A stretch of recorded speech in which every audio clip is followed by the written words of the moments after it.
Welcome everybody to update number 32, and yeah, I've got a haul of about 15 films here, which is a little bit more than I expected a recent update to be, given I said I had to scale back a bit due to lacking of quite a lot of room at the moment.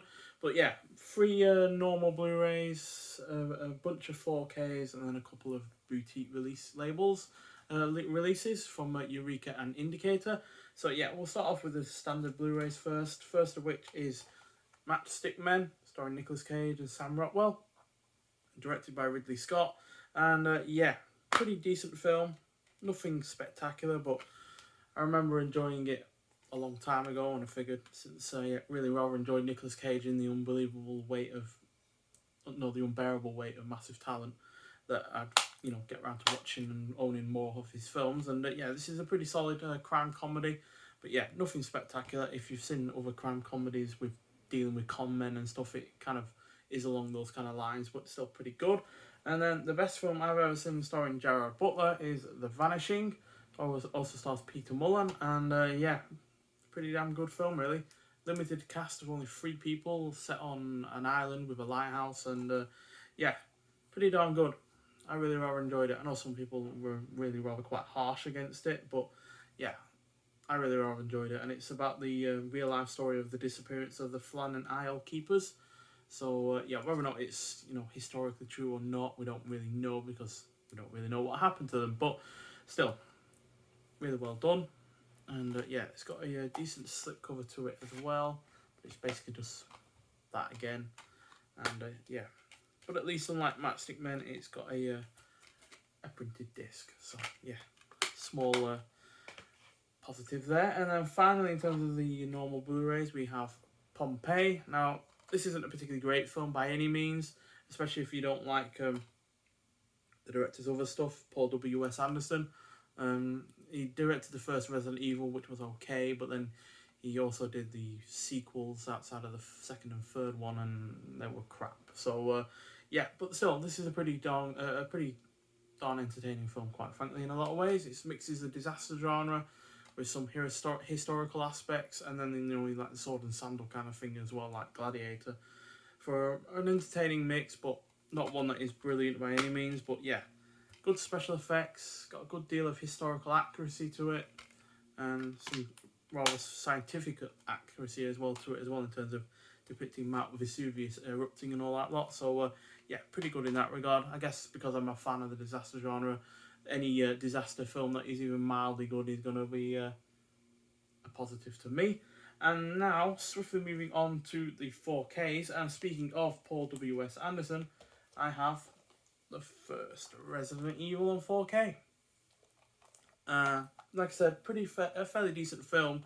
Good start to the series overall. You could get a hell of a lot of worse starts to a series for sure, but it's not my favourite film of the series by any means. But yeah, you get the Blu-ray and the 4K, all on printed discs. These were newly released last year, so yeah, look fairly good in terms of their 4K restoration. And then to top it off, got the second film, Resident Evil Apocalypse. Definitely prefer this to the first one, and to be honest, it is my favourite of the series overall, just because it really ramps up the action and the horror elements. Nemesis looks great, you can see him there, and yeah, it's just generally really rather fun. And again, printed discs, they all pretty much look the same, all with the Umbrella Corp stuff on it, which isn't the most exciting looking thing, and in fact that's the least exciting part of these films, is all the Umbrella Corp stuff, which is pretty boring, to be honest. And then the third film as well, Resident Evil Extinction. Like I said, I don't enjoy the other sequels anywhere near as much as these first 3. I think they're pretty woeful in a lot of ways, in fact, especially when it comes to some of the special effects and then the plots, and I think a lot of that does come down to this film, which seems to have written them into a hole that they struggle to really get out of, because obviously a lot of things are going bad in this film, but it's mainly centered on Raccoon City. But then this film jumps it way over in terms of the whole world is now infected. The whole world is affected by the T virus. Everything's dying. It's all deserts and stuff like that. So it feels like they went too far from one film to the next in terms of ramping up all of the effects of the T virus and the like. But yeah, still a solid film. Prefer it to the first, but even though it used to be my favourite of the three, it's now my second favourite of the three, just because, like I said, I find the Umbrella stuff a little bit boring, to be honest, and yeah, there's a lot more of it in here than there is in this second film, for instance, but still, fairly solid film, and yeah, if you can get past the ripping it off of Mad Max and Day of the Dead, then you will be in for an entertaining time. And then we have two from the 80s. We have Alligator, which is a hugely fun creature feature, or when monsters attack film, however you want to define it. And yeah, even though you can kind of compare it to Jaws in the fact that it's an animal attacking people, that's the only real similarity between this and that film. It doesn't try and ape it in any other way, especially in terms of its setting, which is in Chicago. And, you know, you've not got no mayor trying to keep open an event or whatever and ignoring all the warning signs or anything like that. And yeah, it's way more violent than Jaws. And it's actually a little bit more fun than Jaws. Granted, Jaws is a better film, but this is way more entertaining for most of the time. And yeah, it's released by Screen Factory. So I did have to get an American release for it. But yeah, in 4K, looks absolutely great. So you got the theatrical version in 4K, you got the theatrical version on Blu-ray, and then you also have the TV version on Blu-ray, which runs 8 minutes longer than the normal theatrical version. So yeah, we'll be interested to see that version at some point. But yeah, TV versions generally are just a little bit more padded out to you know, extend the runtime and keep people watching for longer with more adverts in between. So yeah, but that film was directed by Lewis Teague, who also did the really well with Fantastic Cujo. I don't know if you can see it there. And he also directed Catsai, which is another 80s horror film, although this is a horror anthology film. And yeah, I find this to be a really, really good film. And Studio Canal have given it a brand new restoration. I don't even think this was out on Blu-ray before this, but yeah, it's now out on 4K and Blu-ray in its brand new restoration. They put in 150 hours of work with this release to remove any imperfections in the film or anything like that. And yeah, it does look really rather good. The effects haven't really dated that poorly. Only really in one or two scenes in the third story. But yeah, 3 stories. You got the likes of James Woods and Drew Barrymore in this. And yeah, Drew Barrymore in a second Stephen King adaptation, given she was in Firestarter the year before. And yeah, really do enjoy this film. Not the strongest horror anthology film going. Even in terms of the 80s, it's not the strongest horror anthology going. I still prefer Creepshow, for instance. But still, it's overall a solid effort. Now we go on to some more modern efforts. I finally got my hands, after buying The Mummy Returns on 4K, on The Mummy. Now this is the American release, which you can tell by the PG-13 thing label there on the back, but the front isn't changed or anything like that. You got no nonsense rating on the front or anything like that, so it doesn't really bother me. And at the end of the day, I really do like this film. It's huge fun. It's easily one of the best combinations of, you know, horror and adventure from the 90s, for instance. So yeah, really solid effort, and it looks absolutely glorious on 4K. So yeah, this got released on 4K. Trying to find out now. Doesn't actually say, unfortunately. I can't imagine it was long ago, but yeah, unfortunately it doesn't say when. But again, I'm sure it wasn't long ago. And now for a brace of new releases on 4K. Well, I say new, in the last couple of years or so. And the first of those is Us. Now, this isn't as good as a film in terms of social commentary from Jordan Peele. I think Get Out is a bit better in that regard. But as a horror film, I do find this to be better than Get Out. And yeah, really enjoyed watching this at the cinema back in 2019, was it? I think it was, yeah. But yeah, it's a fantastic film, and yeah, really well done. And I'm really looking forward to Jordan Peele's next film, Nope. So yeah, can't wait for that. Then we have from 2020, in fact, The Invisible Man. Now this is how you do a remake or a reimagining of the Invisible Man story, because yeah, it's really well done, and compared to all those Frankenstein and Dracula films from the 2010s, this is a far better reimagining of those characters and or those premise, for instance. So yeah, 4K Blu-ray again as per usual, and yeah, not seen it since it was released on in the cinemas, but I'm sure it still holds up on home viewing. And then we have also from last year, So another new release, Candyman. Now, it's not as good as the one from the 90s by any means, but yeah, I do think the social commentary on this is a bit better than that 90s effort. It's just not quite as good of a horror film. And yeah, at the end of the day, from a horror film, I want a horror film that is good. So yeah, not quite as good, but still a really rather solid film. And yeah, a really good release as well, because unlike so many other 4K efforts that have slipcovers, for instance, they come in quite thin releases. But this, which has quite a sturdy cardboard slipcover, to be honest. So yeah, that is nice to see. And even though you can't really see it, it's a little bit on the embossed side as well.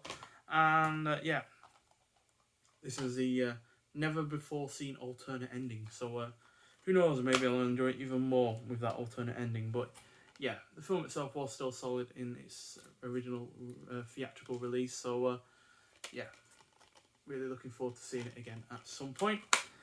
And finally, in terms of the 4K releases, also from 2021, like Candyman, Last Night in Soho. Now, it's not my favourite Edgar Wright film, but as his first pure horror film, I think he does it a fair good job, to be honest, out of it. And you've got a really good cast as well. You've got Thomasin McKenzie, Anya Taylor-Joy, Matt Smith, and Diana Rigg, and what's his name? Terence Stamp as well. And yeah, so it's a fantastic cast.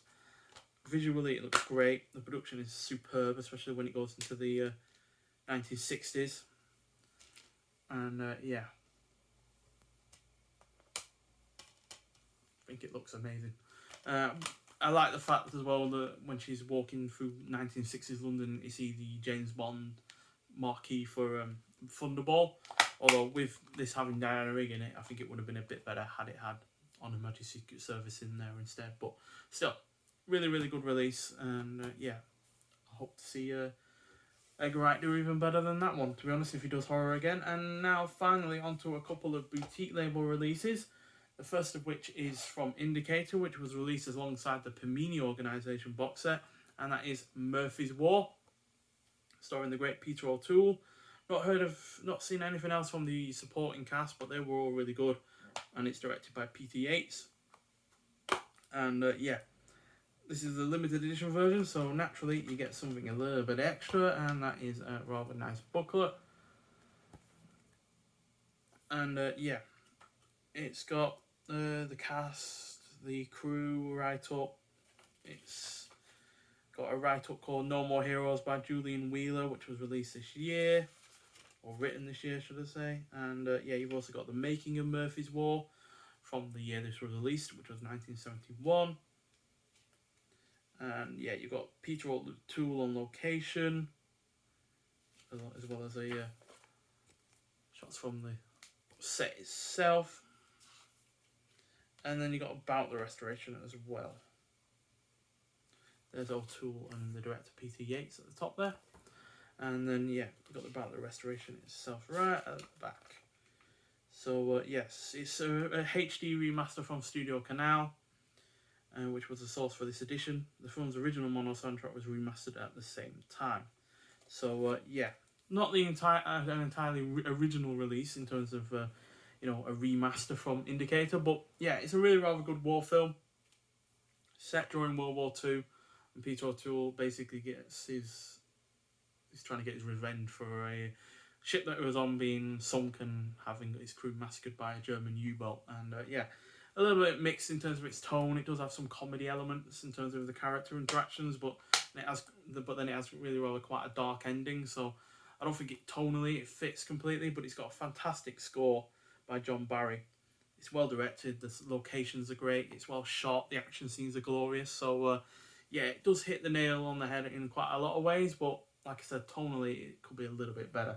And finally, we have from Eureka, Revolver. Really rather good crime thriller from Italy, weirdly enough. But yeah, starring Oliver Reed. Plenty of Italian films, for instance, from the 70s usually have one American actor in a leading role, either the protagonist or antagonist, for instance. But yeah, you always got Fabio Testi in there, who I've seen in another film, I can't remember which, but he was really good in that other film. And yeah, this is really rather solid. Would have preferred a bit more in the way of excitement and action scenes, but on the whole, it's pretty good. It's got a nice slip cover to it, and yeah, there's the artwork as well for the film. So yeah, pretty good release. Looks pretty good in its, I think it's a 2K restoration with this. Yeah, 1080p presentation on Blu-ray from a 2K restoration. Obviously, you've got the Italian and English audio as well. I typically prefer to just go for the Italian audio, although obviously with an American actor, or is Oliver Reed British? I can't remember. But either way, with a English speaking actor, should I say, I prefer to generally try and go in English. But obviously, with most of the cast being Italian, most of their language would then be dubbed, and I can't stand dubbing. Even if it's good, I really can't stand it. So yeah, you got the cast, you got the crew in this booklet that you've got going with it, and yeah, it's got write-ups about it, and yeah, got the Eurocrime music of Ennio Morricone. He did the score, by the way, which is really rather good, and that's by Howard Hughes. So yeah, not sure if that is the Howard Hughes, but regardless, and yeah, you got posters from other films from the period that are similar as well. Obviously, I've been getting into a lot of 70s Italian crime films. So yeah, it's this kind of stuff that I really rather enjoy. So yeah, and a lot of different boutique labels have been releasing their Italian crime films lately. You've got obviously this release from Eureka, but then you've also got Arrow Video, which brought out the that twin box set of films, and then Studio Canal are currently on the way with a new line called Cult Classics, which I have a couple of films on order from, so expect to see them at some point. But yeah, crime thrillers, we've got horror, we've got disaster epics, we've got, all sorts really with this release. So with this update, should I say. So yeah, a nice wide variety, and yeah, obviously it's a little bit bigger in terms of a haul than I was expecting it to be, but on the whole, yeah, really do love all of these films, to be honest, in some form or another, no matter how imperfect they might be in some regards. But yeah, nonetheless, thanks for watching, and I'll see you in the next one. Bye.